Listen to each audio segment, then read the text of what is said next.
Bonjour à tous et à toutes. Voilà, alors aujourd'hui je vous présente comment j'ai fait un organisateur de clés, un organiseur ou un organisateur.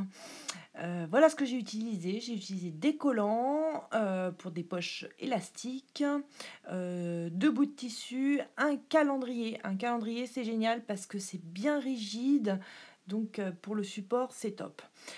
Donc j'ai fait un tracé sur chacun de mes tissus avec le calendrier donc à 1 cm du bord du calendrier à chaque fois. Je place ensuite mes... Ça c'est mon envers de tissu, j'ai fait le tracé à l'envers pour pas que ça se voit. Et là je place des aiguilles de l'autre côté pour me faire des repères en fait, pour ne pas mettre mes poches... pour pas que mes poches dépassent et qu'elles soient prises dans les coutures. Voilà, donc là, j'ai mis tous mes repères sur les côtés et sur le dessus. Je sais que mes poches, il va falloir qu'elles restent bien à l'intérieur et qu'elles ne dépassent pas. Alors voilà, je positionne mes collants. J'ai un collant noir un peu pailleté, un collant gris un peu pailleté. Vraiment, et je vais couper les collants sur toute la largeur selon ce que je veux. Je peux prendre un peu plus parce qu'il y aura les valeurs de couture et vous verrez pour les bordures. Les collants, c'est vraiment très très bien pour les poches parce que du coup, les poches sont élastiques. Et ça, c'est top.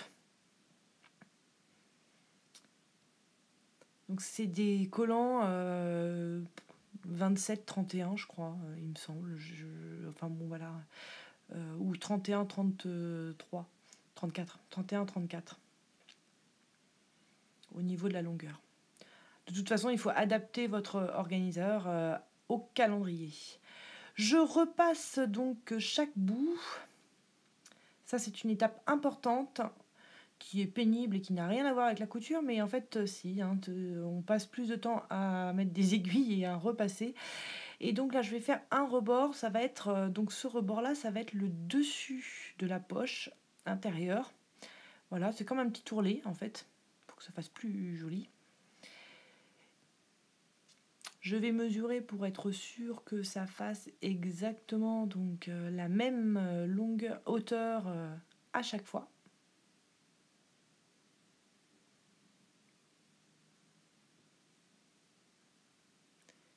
Et puis une fois que mon pli est bien fait, je vais pouvoir passer un petit coup de fer à repasser dessus pour bien marquer le pli sans se brûler. Et puis donc je vais mettre des pinces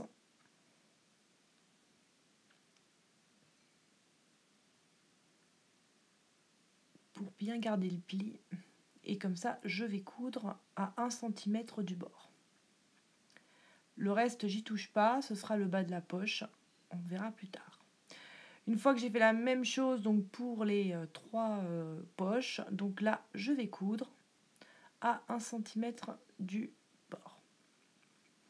Alors comme c'est élastique, c'est des collants qui sont très élastiques et que je veux garder l'élasticité, je baisse ma tension le plus bas possible.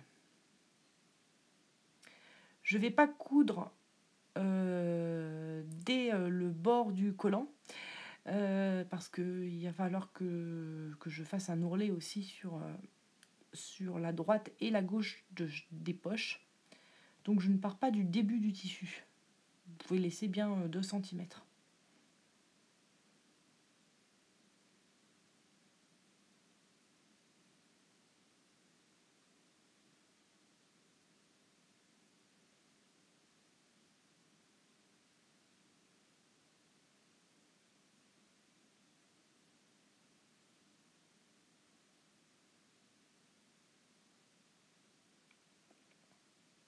Donc une fois que j'ai fait mes 4 poches, alors je ne les ai pas encore cousues au support là, donc je vais mesurer, elle rentre bien dans mes repères, ça c'est top, faut quand même vérifier.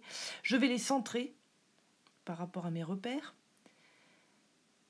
Donc les deux grises sont beaucoup plus grandes, c'est fait exprès, et beaucoup plus larges.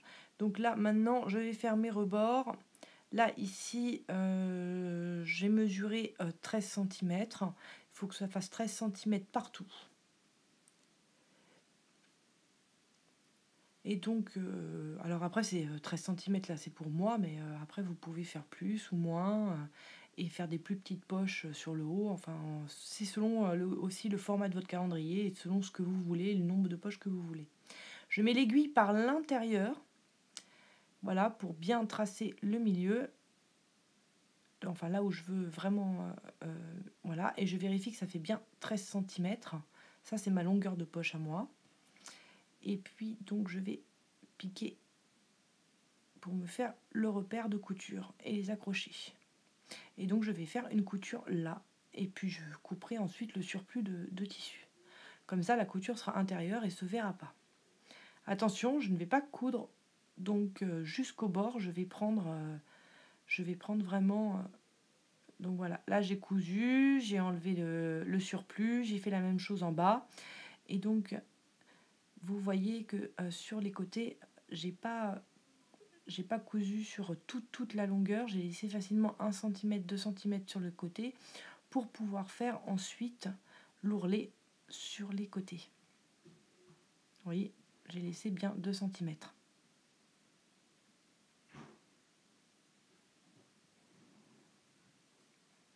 Donc là, on prend son temps pour faire l'ourlet parce qu'il ne faut pas que l'angle se voit. Ouais, non, la pince, c'est pas une bonne idée. Je vais plutôt remettre des épingles. Prenez votre temps sur cette étape.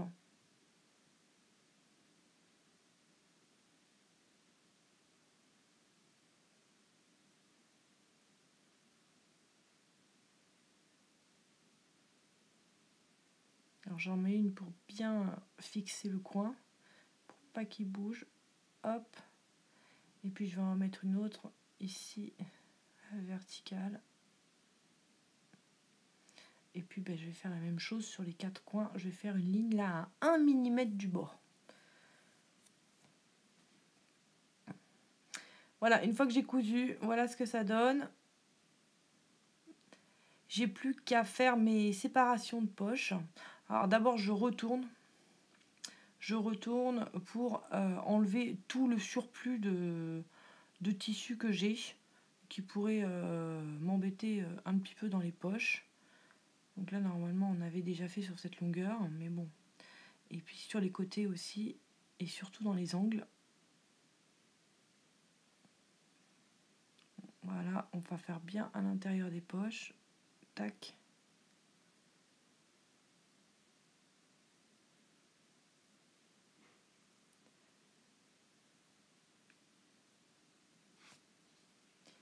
Et donc maintenant, on va passer à la séparation des poches. Donc là, moi, sur ces 2 grandes poches, j'ai voulu faire 4 poches à chaque fois. Donc voilà, je fais des séparations. Donc je vais diviser en 2, hein, et puis encore en 2. Donc je vais diviser en 4, quoi.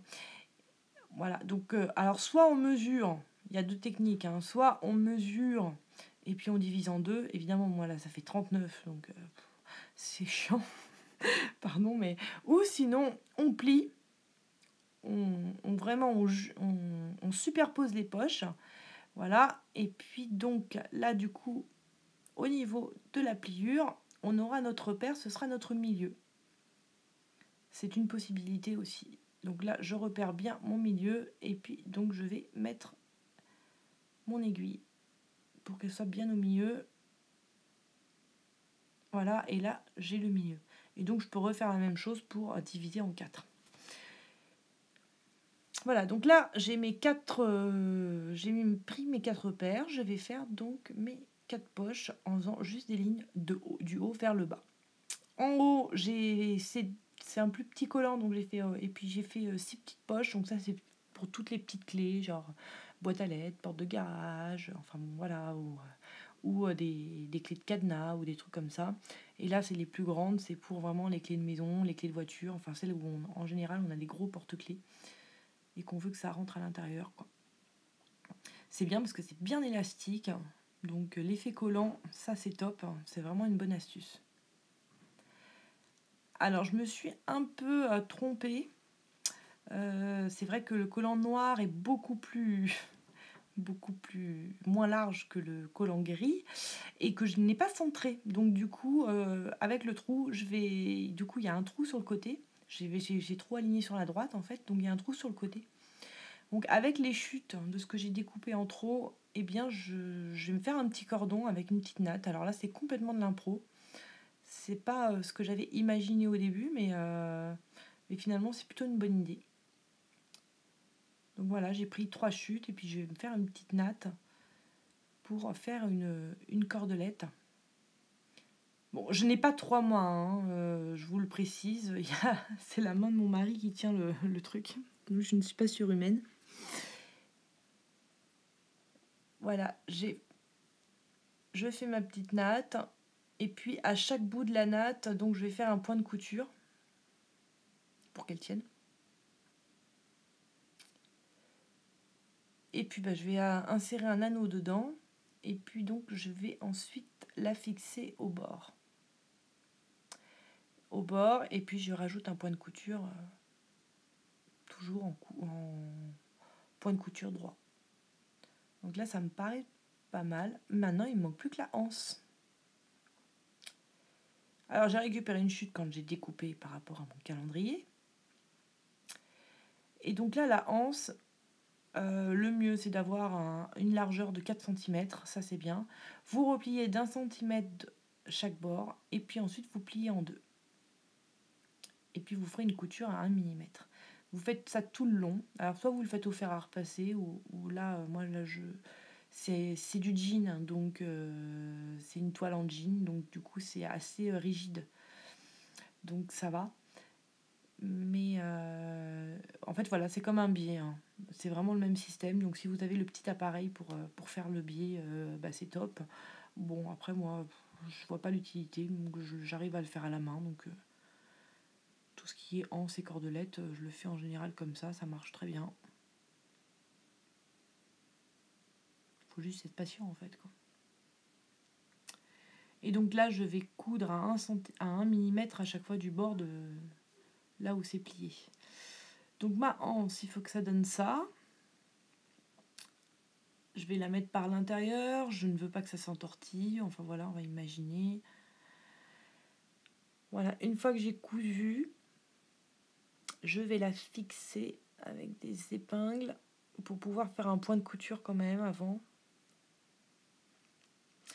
Alors je fais attention, c'est vers l'intérieur, hein, faut la mettre à l'intérieur parce que quand on va retourner le tissu, si vous la mettez à l'extérieur, ça va pas le faire. Elle va être de l'autre côté.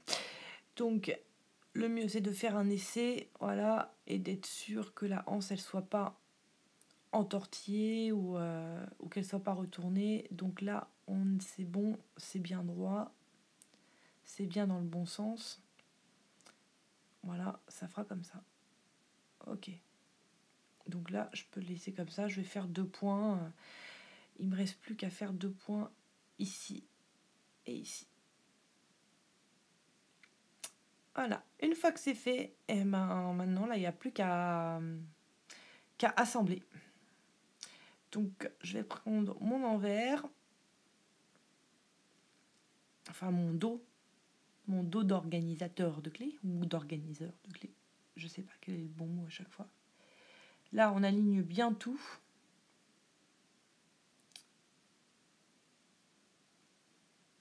Bon, de toute façon, là, moi, j'ai pris des marges de couture extrêmement larges. Comme ça, je suis sûre de ne pas me planter et de prendre les 2 bons tissus. Vous voyez, là, j'ai mon trait de craie qui est juste là. Et donc, je vais coudre partout. Au-dessus, je vais insister au niveau où il y a des anses et des crochets. Et puis, surtout, je ne coupe pas en dessous parce qu'il va falloir que j'insère le calendrier. Ça va être le grand moment, de savoir, être sûr que je ne me suis pas trompée sur les mensurations et que mon calendrier rentre.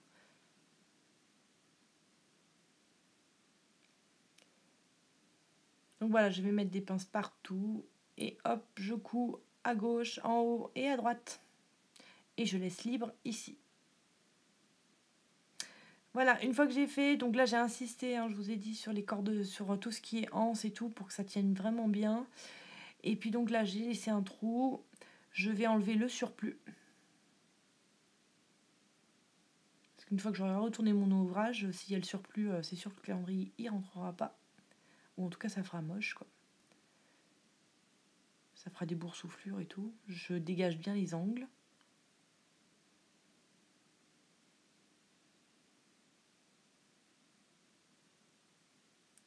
Et puis donc je retourne mon tissu, mon ouvrage.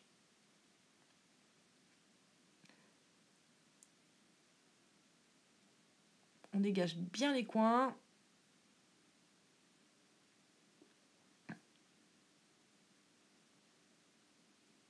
Si vous avez des ongles, c'est mieux. Avec les ongles, on y arrive bien. Des ongles longs.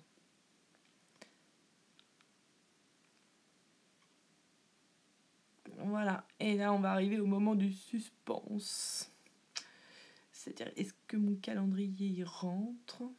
Donc là, j'ai ma petite cordelette qui est bien mise. Ça, tout va bien. Là, c'est bon. Et le calendrier.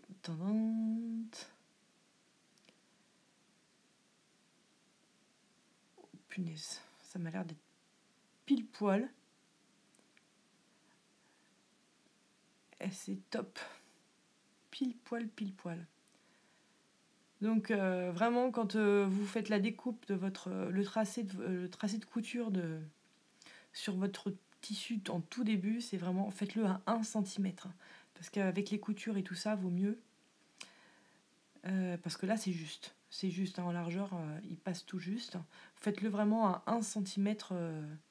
Vous superposez votre calendrier, vous faites 1 cm de plus. Donc là, il ne me reste plus qu'à faire la couture invisible en dessous. Donc je replie. Vous voyez, je sens le calendrier là dans mes doigts. Hop, je replie. Et puis donc, je vais faire toute la largeur en couture invisible. Donc du coup, c'est vrai que ça va être assez long. Je vais pas le filmer, hein, parce que là, il y a une sacrée longueur. Et voilà ce que ça donne. Donc, ouais, c'est pas mal. J'ai mis quelques clés dedans déjà. Donc, c'est vraiment... voilà, c'est très élastique. Vous voyez, c'est des gros porte-clés, moi, que je mets. Nous, on a des gros porte-clés. Donc, bon, il y a pas mal de clés et tout ça. C'est vraiment pas du petit format. Et ça passe très, très bien. Allez, ça, c'est le porte-clés de mon fils. Alors, ce porte-clés range-clés est dans une autre vidéo. Vous pouvez... c'est moi qui l'ai fait. Le petit truc camouflé, là. Donc si ça vous intéresse, vous pouvez le voir aussi. Qui protège les badges d'alarme du démagnétisme. Voilà, et là je mets des petites clés d'abri de jardin, etc. Enfin, bon, des petites qui n'ont pas de porte-clés. Et puis donc là j'accrocherai un truc si j'en ai le besoin. Voilà. Donc c'est bien... Le calendrier c'est vraiment top parce que c'est bien rigide, c'est plus rigide qu'un carton. Donc n'hésitez pas, vous pouvez le couper, hein, aussi le calendrier si vous paraît trop grand ou pas. Donc n'hésitez pas à utiliser le calendrier, c'est vraiment une bonne affaire. Donc ici là on a des clés de voiture. Voilà, donc on peut avoir vraiment des bons porte-clés dedans. Voilà, j'espère que ça vous a plu. N'hésitez pas à partager et à vous abonner.